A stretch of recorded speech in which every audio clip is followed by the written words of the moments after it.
All right, what's going on, everybody? I appreciate you guys hopping onto the channel. Today, we are going to talk about and look at what is in my camera bag. Now, being a content creator and being a wedding photographer for the last 6 years, I've gone through so many cameras, but I think I finally found the right amount of equipment that I need specifically to shoot weddings and to capture those key moments. So if you're a beginner photographer or even an experienced photographer, definitely stay tuned because I got some heat in my camera bag. Okay, so first up, let's talk about what I'm actually filming with. So right now I'm filming with a Canon R6 and the 28-70 f2.0.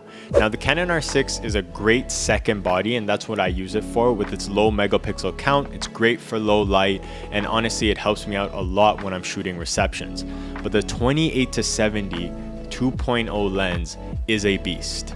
I use it actually on my main body, which is the Canon R5 right here, and this combination is insane. The 28-70 is super fast and super sharp, and pairing it out with the R5, it's crazy. The megapixels, the cropping, like I can zoom in 400% and wow, the images look insane. Honestly, it makes editing a breeze. It makes everything a breeze. Like, this is probably my go-to body every single time. I barely use my B-cam because the 28-70 is just so versatile. You get wide enough for group shots, for reception, for dancing photos, and you get tight enough for great portraits. And with that 2.0 aperture, the background is so blurry. Now, that being said, what I use on my B-cam during weddings is the Canon R6, but with the 85mm 1.2. Now the 85mm 1.2, it's actually crazy.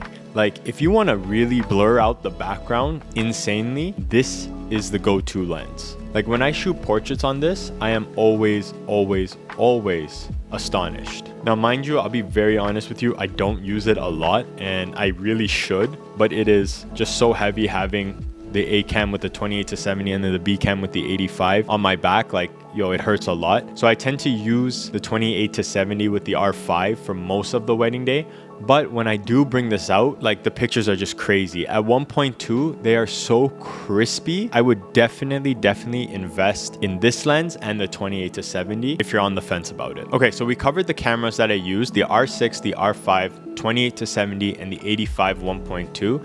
Now let's talk about lighting. So obviously in a reception, it's usually dark, and indoors you need off-camera flash. So what I preferably like to use is two 80-200s on light stands. So I usually have these propped up on light stands facing upwards because most of the time the ceilings are quite low and the light just bounces from the top. Obviously when it doesn't, I'll point it at an angle to a white wall or wherever I can to bounce the light nicely. 80-200s, amazing refresh time. If you tend to shoot a lot and you like to spam the shutter button, well then these lights can keep up. These honestly have amazing refresh time and they're very powerful, and they're pretty compact. They're not too big, so I would highly recommend the 80-200s. I carry 3 of these, but I usually only end up using 2 for every wedding that I do. Now moving on to the on-camera flash, what I like to use is the Godox V862.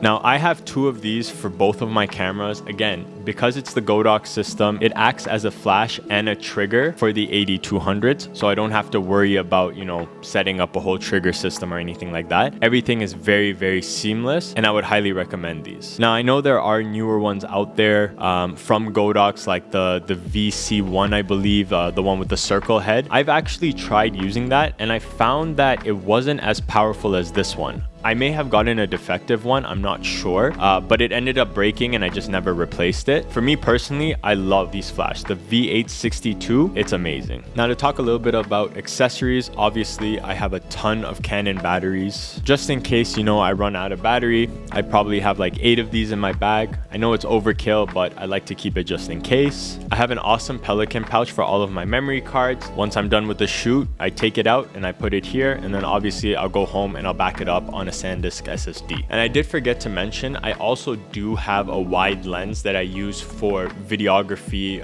when I'm filming content on Instagram, but also when I have large groups that I need to shoot. It's the 15-35 f2.8. Such a great lens, so sharp, and it's an awesome wide lens to get the job done. I would highly recommend, if you are thinking of upgrading your lenses from the EF to the RF, you should definitely do it because there is a significant difference when you're using the native glass for the mirrorless camera. cameras. I hope you guys enjoyed my what's in my camera bag for 2024. If you guys have any questions, definitely leave it in the comments below.